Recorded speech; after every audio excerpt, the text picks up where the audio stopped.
હવે જોઈશું સમાચાર વિસ્તારથી।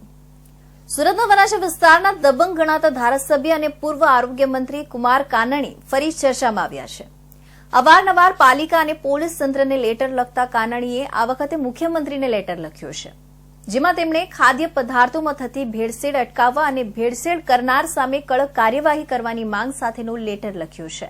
લેટર બોમ્બથી ખૂબ જ જાણીતા થયેલા વરાછા વિસ્તારના ધારાસભ્ય અને પૂર્વ આરોગ્ય મંત્રીનો વધુ એક લેટર બોમ્બ છૂટો મૂક્યો છે, જેમાં કુમાર કાનાણી મુખ્યમંત્રીને પત્ર લખીને ખાદ્ય પદાર્થમાં ભેળસેળ અંગે વાત છેડી છે। ભેળસેળ કરતા અને નકલી વસ્તુ બનાવતા લોકો સામે કાર્યવાહીની માંગ કરી છે। કડક કાર્યવાહી કરવા માટે મુખ્યમંત્રીને રજૂઆત કરવામાં આવી છે। પત્રમાં કડક કાયદા બનાવવા માટે પણ માંગ કરવામાં આવી છે। ભેળસેળ અને નકલી વસ્તુથી લોકોના આરોગ્યને નુકસાન થતું હોવાનું તેમણે લખતા આગળ ઉમેર્યું છે કે પાંગડા કાયદાને કારણે નકલી વસ્તુ બનાવતા લોકો સામે કાર્યવાહી નથી થતી, જેથી મુખ્યમંત્રી આગામી વિધાનસભા સત્રમાં કાયદો બનાવે એવી પત્ર દ્વારા માંગ કરવામાં આવી છે। અને કહેવાયું છે કે ભેળસેળ કરનારા તત્વો પૈસા કમાવાની પોતાની લાલચ સંતોષવા અસંખ્ય લોકોના જીવ સામે જોખમ ઊભું કરે છે, અને આવા લોકો જ્યારે પકડાય છે ત્યારે કાયદામાં રહેલી જોગવાઈઓ સખત નહીં હોવાથી આસાનીથી છૂટી જાય છે અને સજાથી પણ બચી જાય છે। સાથે જ આરોગ્ય વિભાગ સહિતના વિભાગોની કાર્યવાહી પણ ઢીલી અને પક્ષપાતી હોવાથી મોટા ભેળસેળિયા કાનૂનથી બચી જાય છે। આ માટે ખાદ્ય પદાર્થમાં ભેળસેળ કરીને લોકોના સ્વાસ્થ્ય સાથે ચેડા કરતા લોકો વિરુદ્ધ સખત કાયદો બનાવવો જોઈએ। તો મને એવું લાગે છે કે ખાદ્ય પદાર્થોમાં ભેળસેળ કરી અને નકલી બનાવવું એ ખૂબ જ ગંભીર ગુનો છે અને માનવ જીવન સાથે છેડા થઈ રહ્યા છે। માણસની જિંદગી સાથે રમત રમાઈ રહી છે। આવી ગંભીર બાબતની અંદર ફૂડ એન્ડ ડ્રગ્સ વિભાગ, આરોગ્ય વિભાગને કડક કાયદો હોવો જોઈએ, આ મારી માગણી છે। આ પહેલાં પણ લગભગ 8 મહિના પહેલાં જે ચોમાસું સત્ર શરૂ થવાનું તે પહેલાં મેં રજૂઆત કરી હતી કે આવતા સત્રની અંદર આમાં કડક કાયદો બનવો જોઈએ, લોકોને કાયદાનો ડર ઊભો થવો જોઈએ અને મિલાવટવાળી વસ્તુ બંધ થવી જોઈએ, પરંતુ આજે આનું પ્રમાણ વધતું જાય છે। ખાદ્ય ચીઝમાં ભેળસેળ અને નકલી બનાવટો સામે કુમાર કાનાણીનો રોષ વધ્યો છે અને એમણે ગત 25/5ના રોજ આ મામલે કુમાર કાનાણીએ આરોગ્ય મંત્રી સહિત વિભાગમાં પત્ર લખ્યો હતો, પરંતુ આ પત્રનો કોઈ જવાબ નહીં મળતા તેમણે ફરીથી મુખ્યમંત્રીને પત્ર લખ્યો છે અને ફૂડ એન્ડ ડ્રગ્સ તેમજ આરોગ્ય વિભાગની બેદરકારીના કારણે આ કૃત્ય થતા હોવાના આક્ષેપ કરીને ભેળસેળ કરનાર અને નકલી વસ્તુ બનાવનાર સામે માનવવધ જેવો કાયદો બનાવવા માંગ કરી છે। સાથે જ આગામી વિધાનસભા સત્રમાં આ મામલે કડક કાયદો બનાવવા માટે પણ માંગ કરવામાં આવી છે। તો લોકસભામાં સાંસદોને એક સાથે સસ્પેન્ડ કરવાના મુદ્દે હવે રાજકારણ ગરમાયું છે। સુરતમાં ભાજપ દ્વારા કોંગ્રેસ સહિત વિપક્ષના 142 જેટલા સાંસદોને સસ્પેન્ડ કરવાના મુદ્દે અલગ અલગ રીતે વિરોધ નોંધાવવામાં આવ્યો હતો। ઉપરાષ્ટ્રપતિ જગદીશ ધનખડની મિમિક્રીનો મુદ્દો હવે વધુ ઉગ્ર બની રહ્યો છે। રાજકીય રીતે પણ હવે આ મુદ્દો વધુ ચર્ચામાં આવી રહ્યો છે। કોંગ્રેસના સાંસદોએ તેમની કરેલી મજાક અને રાહુલ ગાંધી દ્વારા મોબાઈલમાં પણ રેકોર્ડ કરવામાં આવી હતી।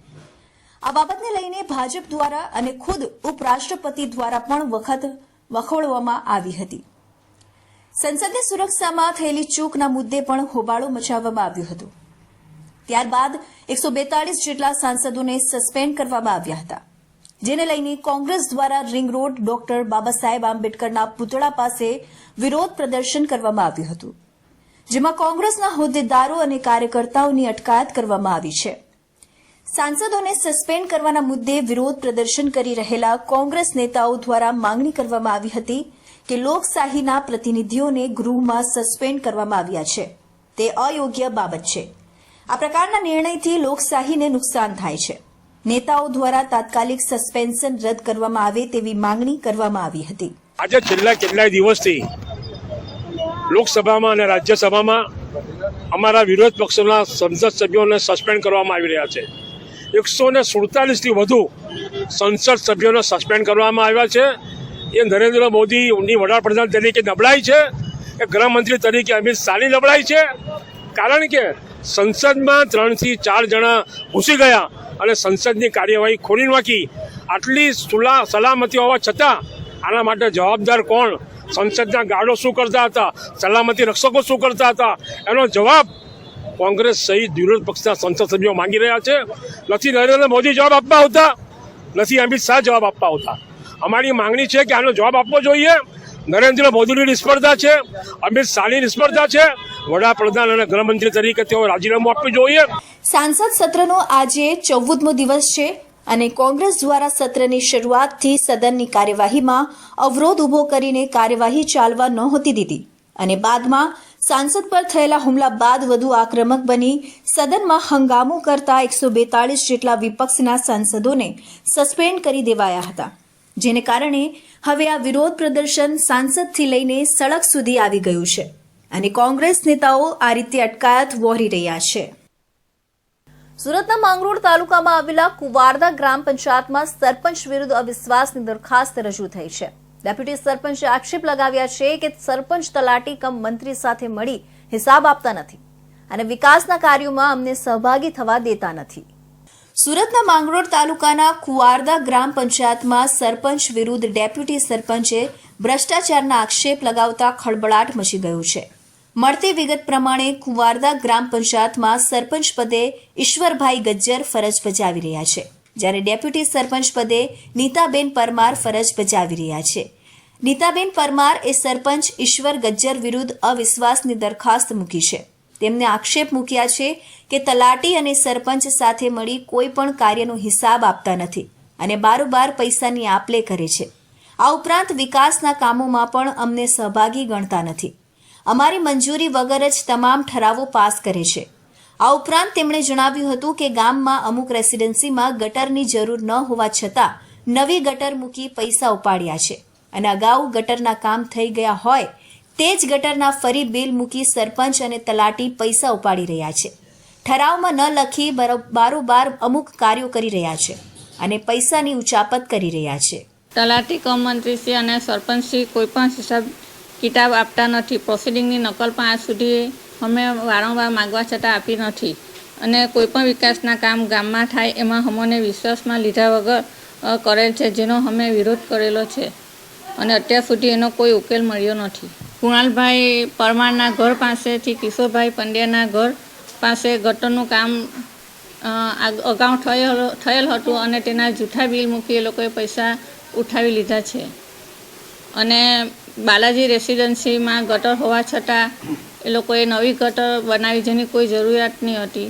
એમાં પણ ભ્રષ્ટાચાર થયો છે અને અમને પણ જાણ કરી ન હતી ને એ લોકોએ પાછળથી ઠરાવમાં ન લીધેલું હતું અને પાછળથી લખી લીધું હતું તે અમને ખબર નહીં હતી. આ મામલે સરપંચ ઈશ્વરભાઈ ગજ્જર સાથે વાતચીત કરતા તેમણે જણાવ્યું હતું કે મને આ વાતની ખબર તલાટી મંત્રી દ્વારા થઈ છે, પરંતુ મને લેખિતમાં આ મામલે કોઈ રજૂઆત થઈ નથી. ડેપ્યુટી સરપંચ દ્વારા જે અવિશ્વાસની દરખાસ્ત રજૂ થઈ છે અને ભ્રષ્ટાચારના આક્ષેપ લાગ્યા છે તે તદ્દન ખોટા છે અને મેં કોઈ ભ્રષ્ટાચારના કાર્ય કર્યા નથી. હા, એ મને ખબર પડી. અમારા જે તલાટી કમ મંત્રી છે એમણે મને ફોનથી વાત કરેલી કે જાણે તમારી પર અવિશ્વાસની દરખાસ્ત લાવેલા છે, પણ મને લીગલી લેખિતમાં જાણ નથી થઈ. ભ્રષ્ટાચારના આક્ષેપ મૂકેલા છે એ મને ખબર છે, મતલબ મેં કંઈ કર્યા નથી. જે કંઈ કર્યા હશે એ લીગલી કામ જ કર્યા હશે અને જે કંઈ એનામાંથી ન્યાયી તપાસ આવશે તો એનો હું સંપૂર્ણ સહકાર આપીશ. અવિશ્વાસની દરખાસ્તની તમામ પ્રક્રિયા પંચાયત સભ્યો દ્વારા પૂર્ણ કરી દેવામાં આવી છે. ત્યારે જોવું એ રહ્યું કે સરપંચ વિરુદ્ધ ભ્રષ્ટાચારના આરોપો સાબિત થાય છે કે કેમ. સમગ્ર મામલે યોગ્ય તપાસ થાય તેવી ગ્રામજનોમાં ચર્ચા ઉઠી રહી છે. સુરત મહાનગરપાલિકાની કચેરી સામે કાયમી કરવાની સાથે વિવિધ માંગોને લઈને સફાઈ સહિતના રોજિંદા કર્મચારીઓ દ્વારા આમરણાંત ઉપવાસ કરવામાં આવી રહ્યા છે. છેલ્લા 9 દિવસથી આ કર્મચારીઓ ધરણા પ્રદર્શન કરી રહ્યા છે. ત્યારે આ કર્મચારીઓની મુલાકાતે કોંગ્રેસના નેતા અમિત ચાવડા પહોંચ્યા હતા, જેમણે કર્મચારીઓના પ્રાણ પ્રશ્નો અંગે જાણકારી મેળવી હતી. પાલિકાની મુખ્ય કચેરી બહાર આમરણાંત ઉપવાસ પર બેઠેલા રોજિંદા સફાઈ કર્મચારીઓની કોંગ્રેસ નેતા અમિત ચાવડાએ મુલાકાત કરી હતી. સફાઈ કર્મચારીઓના પ્રાણ પ્રશ્નો અંગે જાણકારી મેળવી હતી. છેલ્લા 9 દિવસથી કર્મચારીઓ ધરણા પર બેઠા છે. પાલિકામાં કાયમી કરવાની માંગ સાથે આમરણાંત ધરણા ચાલુ છે. છેલ્લા 10 વર્ષથી કર્મચારીઓ રોજિંદા સફાઈ કર્મચારી તરીકેની ફરજ બજાવે છે. પાલિકાની મુખ્ય કચેરી બહાર બેઠેલા કર્મચારીઓની અમિત ચાવડાએ મુલાકાત કરી સમસ્યા સાંભળી હતી.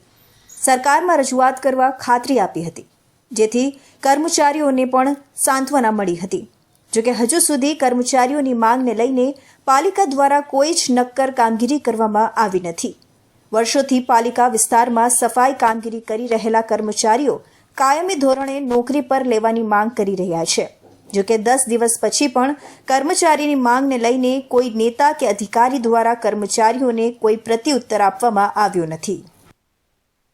સુરતના ઉત્તરાણ વિસ્તારમાં આવેલા સુમન સંગાથ આવાસ, સુમન સહકાર આવાસ અને ઉત્તરાણ મોટા વરાછા રોડના સુમન 7 આવાસમાંથી ધોળે દિવસે ફાયર સેફટીના સાધન, પિત્તળની ગન, વાલ્વ અને કપલ વગેરે મળીને કુલ 2,51,000ના મત્તાની ચોરી કરનારને પોલીસે સીસીટીવીના આધારે ઝડપી લીધો હતો.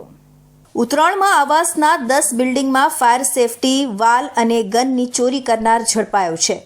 સુમન 7 આવાસની 10 બિલ્ડિંગોમાંથી તસ્કરો 2.5 લાખના ફાયર સેફટીના સાધનોની ચોરી થઈ હતી. પિત્તળની 62 ફાયર ગન અને પિત્તળના 81 વાલ મળી 1,39,000ની ચોરી થઈ હતી. આરોપી સીસીટીવીમાં કેદ થયો હતો, જેના આધારે ઉત્તરાણ પોલીસે ગુનો દાખલ કરી આરોપીની ધરપકડ કરી હતી. આરોપીનું નામ નીતિન રાદડિયા હોવાનું સામે આવ્યું છે. આરોપીએ કબૂલાત કરી હતી કે તે હીરા ઘસવાનું કામ કરતો હતો, પછી સાડીમાં સ્ટોન લગાવવાનું કામ કરતો હતો. ત્યારબાદ દેવું થઈ જતા ઘરમાંથી તેને કાઢી મૂક્યો હતો, જેથી ખર્ચા કાઢવા માટે ચોરીના રવાડે ચડ્યો હોવાનું તેમણે કબૂલ્યું હતું. નીતિન રાદડિયા દિવસ દરમિયાન સરકારી આવાસ બિલ્ડિંગોમાં જઈને ફાયર સેફટીના સાધનો ચોરી કરીને ભાગતો સીસીટીવીમાં નજરે ચડ્યા બાદ પોલીસ તપાસ આરંભી હતી અને આરોપીને ઝડપી પાડ્યો છે. સુરતના વેસુમાં લિફ્ટમાં હાથ કપાઈ ગયેલા બાળકનું આખરે મોત નીપજ્યું છે. 1 વર્ષીય બાળકનો હાથ લિફ્ટના મોટરમાં આવી ગયો હતો. બાળકનો હાથ શરીરમાંથી અલગ થઈ જતા સિવિલ હોસ્પિટલમાં લાવવામાં આવ્યો હતો. મૂળ બિહારનો મુકેશ રાવ પરિવાર સાથે વેસુ વિસ્તારમાં બની રહેલા પ્રધાનમંત્રી આવાસમાં કામ કરી ત્યાં જ રહેતો હતો. મુકેશ રાવ નવનિર્મિત બિલ્ડિંગોમાં મજૂરી કામ કરી પરિવારનું ગુજરાન ચલાવે છે. મુકેશના પરિવારમાં 2 સંતાન છે, જેમાંથી નાનો પ્રિન્સ 1 વર્ષનો હતો. ગત 9 ડિસેમ્બરના રોજ પિતા આવાસના એ બિલ્ડિંગમાં કામ કરી રહ્યા હતા, ત્યારે પત્ની પ્રિન્સને ટુવાલમાં લપેટી જઈ રહી હતી અને લોડિંગ લિફ્ટના મશીનમાં ટુવાલ ફસાઈ ગયો હતો અને સાથે બાળકનો જમણો હાથ મશીનમાં આવી જતા કપાઈ ગયો હતો. ઘટના બાદ બાળકના રડવાના અવાજથી ભાગદોડ મચી ગઈ હતી, જેથી તાત્કાલિક બાળકને સુપરવાઇઝરની કારમાં સિવિલ હોસ્પિટલ પહોંચ્યા હતા. સિવિલ હોસ્પિટલમાં તાત્કાલિક બાળકને દાખલ કરી સારવાર શરૂ કરવામાં આવી હતી. બાળકનો કપાઈ ગયેલો હાથ પણ સાથી મજૂર લઈને સિવિલ આવ્યો હતો. ખભાના ભાગેથી જ હાથ છૂટો પડી ગયો હતો. ઉપરાંત પ્રિન્સના માથા અને કાન પર પણ ગંભીર ઈજા થઈ હતી. मेरे को 12-12:30 बजे पता था. सिविल में हम लोग को कम से कम 12:30 बजे के आसपास में पहुंचे. 9 तारीख से आज 21 तारीख हो गया. धीरा से नहीं, वो मशीन में खेलते खेलते चला गया. डॉक्टर ने बोले कि रेफर कर दिया, डेट कर दिया. પ્રિન્સને ટ્રોમા સેન્ટરમાં પ્રાથમિક સારવાર આપી ઓપરેશન માટે લઈ જવાયો હતો. જોકે બાળકની હાલત ખૂબ જ નાજુક હતી. 9 ડિસેમ્બરના રોજ આ બાળકને સાંજના સમયે 3 કલાક સર્જરી કરીને ડોક્ટર દ્વારા તેનો હાથ પાછો જોડી દીધો હતો. હાથની સર્જરી કરવામાં થોડી કલાકોનું મોડું થવાના કારણે 72 કલાક હાથના લોહી સર્ક્યુલેશન માટે બાળકને ઓબ્ઝર્વેશનમાં રાખ્યો હતો. બાળકના હાથ જોડાયા બાદ તેનું લોહીનું સર્ક્યુલેશન ચાલુ નહીં રહેવાના કારણે હાથ ફરી છૂટો કરવાની ફરજ પડી હતી. ત્યારબાદ બાળકની સારવાર ચાલી રહી હતી. જો કે શરીરમાં ઇન્ફેક્શન ફેલાતા બાળકનું મોત થયું હોવાનું જાણવા મળ્યું છે. પરિવારના દીકરાનું મોત થતાં શોકનો માહોલ છવાઈ ગયો છે. સુરતમાં અલગ અલગ વિસ્તારમાં પોલીસના કાયદા વ્યવસ્થાને પડકારતા અસામાજિક તત્વો ખુલ્લેઆમ દાદાગીરી કરતા હોવાનું સામે આવતું હોય છે. ત્યારે વેડ રોડ પર કરિયાણાની દુકાન સામે અપશબ્દો બોલનારા તત્વોને ઠપકો આપનાર કરિયાણાની દુકાન પર હુમલો કરાયો હતો. કરિયાણાના દુકાનદાર પરિવાર પર હુમલો કરી તોડફોડ કરવામાં આવી હતી, જેથી સીસીટીવીના આધારે પોલીસે વધુ તપાસ હાથ ધરી છે. સુરતના વેડ રોડ ડબોલી 4 રસ્તા પાસે આવેલી ગોવિંદનગર સોસાયટીમાં અસામાજિક તત્વોની ખુલ્લેઆમ દાદાગીરી સામે આવી છે. કરિયાણાની દુકાન ચલાવતા વ્યક્તિ અને તેના પરિવાર પર હુમલો કરવામાં આવ્યો હતો. અસામાજિક તત્વોને ગાળાગાળી કરવાની ના પાડતા મામલો બિચક્યો હતો. પરિવારે પોલીસ બોલાવવાની વાત કરતા અસામાજિક તત્વોએ દુકાનમાં તોડફોડ કરી હતી. હુમલાની સમગ્ર ઘટનાના સીસીટીવી સામે આવ્યા છે, જેમાં મારામારી કરીને અસામાજિક તત્વોએ તોડફોડ કરી હતી, જેથી સીસીટીવીના આધારે સિંગણપોર પોલીસે તપાસ શરૂ કરી છે। ત્યારે સ્થાનિકોની માંગ છે કે આવા તત્વો સામે કાર્યવાહી કરવામાં નહીં આવે તો આ મોટું સ્વરૂપ ધારણ કરી શકે તેમ છે। પોલીસ અને કાયદાનું જરા પણ ભય ન હોય એમ અસામાજિક તત્વો દ્વારા ખુલ્લમખુલ્લા દાદાગીરી કરીને હુમલો કરીને તોફાન મચાવી મહિલાઓની હાજરીમાં બીભત્સ ગાળાગાળી કરીને સમગ્ર વિસ્તારને બાનમાં લેવાની કોશિશ કરતા આવા યુવાનો અગર અત્યારે કાબૂમાં લેવામાં નહીં આવે તો આવનારા સમયે આ જ યુવાનો મોટો ક્રાઇમ કરીને પોલીસ અને સમાજ માટે ખતરારૂપ સાબિત થઈ શકે છે। સુરત ગ્રામ્યની એસઓજી પોલીસને મોટી સફળતા મળી છે। એસઓજી પોલીસે કામરેજમાંથી મેફેડ્રોન નામના ડ્રગ્સનો જથ્થો મળી કુલ 15 લાખથી વધુનો મુદ્દામાલ સાથે 3ને ઝડપી 2ને વોન્ટેડ જાહેર કર્યો છે। સુરત ગ્રામ્ય એસઓજી શાખાના ફરજ બજાવતા પોલીસ કર્મીઓને બાતમીના આધારે સુરતના કામરેજ તાલુકાના કઠોર ગામની સીમમાં આવેલા નેશનલ હાઈવે નંબર 48 પર માનસરોવર રેસીડેન્સીની સામે આવેલા હોટલ 13 ઇન સ્કાયના કમ્પાઉન્ડમાં એક ઇસમ પાસેથી તથા રૂમ નંબર 111 તથા 113 માંથી ઇસમોને ગેરકાયદેસર રીતે અને વગર પાસ પરમિટના માદક પદાર્થ મેફેડ્રોન ડ્રગ્સનો મોટો જથ્થો સાથે ઝડપી પાડ્યા છે।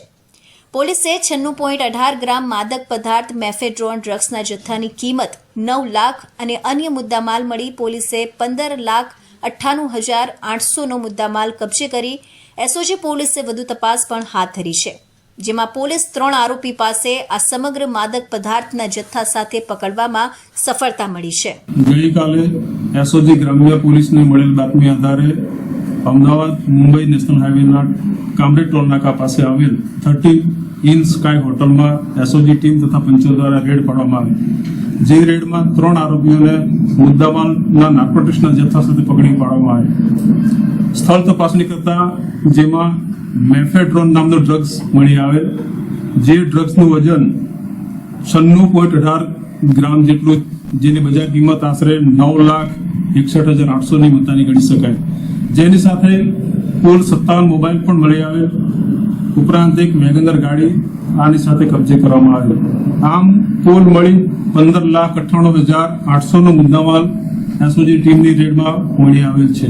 એસઓજી પોલીસને સ્થળ પરથી મોટા પ્રમાણમાં ડ્રગ્સનો જથ્થો મળી આવ્યો હતો, તેમજ વસીમ મિર્ઝા નામનો આરોપી હોટલના કમ્પાઉન્ડમાંથી ડ્રગ્સ સાથે ઝડપાયો, તેમજ આરોપીની પૂછપરછમાં હોટલના રૂમ 111 અને 113 માંથી પણ ડ્રગ્સનો મોટો જથ્થો મળી આવ્યો હતો। પોલીસે ઘટના સ્થળેથી વસીમ મિર્ઝા, મયુરદાન ગઢવી અને વિશાલ પાન પાટીલના નામના આરોપીને ઝડપી પાડ્યા હતા અને વધુ પૂછપરછમાં બહાર આવ્યું હતું કે આરોપી મયુરદાન ગઢવીએ હોટલની 2 રૂમ 25,000ના માસિક ભાડે લીધી હતી, તેમજ આરોપી હોટલમાં ડ્રગ્સની પોટલી બનાવી વેચાણ કરતા હોવાનો ખુલાસો પણ થયો હતો અને આ ડ્રગ્સ સાદિક શેખે આપ્યું હતું, જેને લઈને પોલીસે ડ્રગ્સ આપનાર સાદિક શેખ અને હોટલ મેનેજર શૈલેષ માંગુકિયાને વોન્ટેડ જાહેર કર્યા છે અને પોલીસના હાથે ઝડપાયેલા 3 પૈકી વસીમ સામે અગાઉ સુરત શહેર પોલીસ સરથાણા અને રાંદેર પોલીસ મથકે પણ ગુના નોંધાયા છે। વલસાડના સરીગામ ખાતેની લક્ષ્મી વિદ્યાપીઠ દ્વારા સ્પોર્ટ્સ ડેવલપમેન્ટ પ્રોગ્રામ ફોર ગર્લ્સનું સમાપનનું ભવ્ય આયોજન કરાયું હતું, જેમાં મોટી સંખ્યામાં યુવતીઓએ ઉત્સાહભેર ભાગ લીધો હતો। સરીગામ ખાતે આવેલા શૈક્ષણિક ક્ષેત્રે કાર્યરત લક્ષ્મી વિદ્યાપીઠમાં તારીખ 18 થી 21 દરમિયાન સ્પોર્ટ્સ ડેવલપમેન્ટ પ્રોગ્રામ ફોર ગર્લ્સનું આયોજન કરવામાં આવ્યું હતું। આ તાલીમ અંતર્ગત ગજેરા ટ્રસ્ટની કતારગામ, અમરેલી અને સરીગામના શાળાઓની 100થી વધુ વિદ્યાર્થીનીઓને રમતગમતની વિવિધ રમતોની સાથે એથ્લેટિક ફિટનેસની કસરતની તાલીમ વિશેષ રૂપમાં અપાઈ હતી। ઉપરોક્ત એથ્લેટિક ફિટનેસ અવેરનેસ તાલીમના કાર્યક્રમમાં મૂળ ભારતીય અને ગુજરાતના બિલીમોરા સહિત મુંબઈમાં જન્મેલા Parsi brand ambassador Australian athlete Aisha Billimoria કે જેઓ આંતરરાષ્ટ્રીય એથ્લેટની રમતમાં 4 ગોલ્ડ મેડલિસ્ટ રહ્યા છે, આયશા બિલીમોરિયાની ઉપસ્થિતિમાં તાલીમ આપવામાં આવી હતી। આયશા બિલીમોરિયાનું મુખ્ય ધ્યેય એ રહ્યું છે કે ભારતના ગ્રામીણ ક્ષેત્રની છોકરીઓને ફિટનેસ અંગે શિક્ષણ આપી સ્વાસ્થ્ય પ્રત્યે જાગૃતિ લાવવા સાથ સ્ત્રીને સશક્ત કરવાનો હેતુ રહ્યો છે। મારા ગ્રેન્ડફાધર બિલ્લીમોરા ગામના છે, so my paternal side of the family is from Bilimora ઘણું જ સારું લાગ્યું કે હું મારા સ્ટેટમાં આવીને બચ્ચાઓને વરે કેમ્પ કીધું. I am very very thankful to Gajera trust and the Australian high commission કે એ લોકોએ મારી ઉપર આ ટ્રસ્ટ મૂક્યો કે હું બચ્ચાઓને ટ્રેનિંગ આપી શકું. Gujarat is a wonderful state and I feel કે અહીંયા એટલું બધું ટેલેન્ટ છે. બચ્ચાઓને ખાલી તે સ્કિલ આપવાની જરૂરત છે અને કોન્ફિડન્સ આપવાની જરૂરત છે. એન્ડ આઈ થિંક કે they can all reach great heights with a lot of good and right training. આપણે બચ્ચાઓ સાથે ઘણી જુદી જુદી ટાઈપની એક્ટિવિટીઝ કીધી which are not available to them with the local training that they do in their schools. અહીં અમે 18 તારીખે સરીગામ ખાતે એથ્લેટિક્સની ટ્રેનિંગ માટે આવેલા છે. અહીંનું ગ્રાઉન્ડ ખૂબ જ સુંદર છે. તે ઉપરાંત અહીં અમને એક મેમ છે, આયશા મેમ બિલીમોરિયા, તે અમને એથ્લેટિક્સની ટ્રેનિંગ માટે આવ્યા છે. તે 20 વર્ષથી ઇન્ટરનેશનલ પર ઓલિમ્પિક જે ગેમ થાય છે તેમાં જે ઇન્ડિયાને રિપ્રેઝેન્ટ કરે છે તેને ટ્રેનિંગ આપી રહ્યા છે. તે આજ અમને ટ્રેનિંગ આપવા માટે આવ્યા છે. તેથી અમને ખૂબ જ આનંદ થાય છે. અમને 18 તારીખે અમે અહીં આવેલા હતા ત્યારથી અમારી ટ્રેનિંગ સ્ટાર્ટ થઈ છે. અમારી ટ્રેનિંગ 3 દિવસની છે. અમને અહીં અલગ અલગ પ્રકારની ડ્રિલ્સ, એક્સરસાઇઝ, સ્પ્રિન્ટ મારવાની, અમને અલગ અલગ પ્રકારની વસ્તુઓ કરાવી રહ્યા છે. અમારા માટે ખૂબ જ નવો એક્સપિરિયન્સ છે. આ કાર્યક્રમના સમાપન સમારોહમાં ઓસ્ટ્રેલિયન કોન્સ્યુલેટ જનરલ ટીમ પણ હાજર રહ્યા હતા. ટ્રસ્ટી કિંજલબેન ગજેરાના હસ્તે અતિથિ ઓસ્ટ્રેલિયન કોન્સ્યુલેટ માજેલ હિન્દ રંજની માધવન આલિયા એલારિસને સાલ ઓઢાડી સન્માનિત કરવામાં આવ્યા અને તાલીમમાં ભાગ લેનાર પ્રતિભાશાળી વિદ્યાર્થીનીઓને પુરસ્કાર અને પ્રમાણપત્ર આપી કાર્યક્રમનું સમાપન કરતા શાળાના ટ્રસ્ટી ચુનીભાઈ ગજેરા અને કુમારી કિંજલબેન ગજેરાનો ખૂબ ખૂબ આભાર માન્યો હતો. તો આ હતા સુરત બુલેટિનના મહત્વના સમાચાર. ફરી મળીશું અને નવા સમાચારો સાથે. ત્યાં સુધી જોતા રહેશો ઇન્ડિયા ન્યૂઝ ગુજરાત.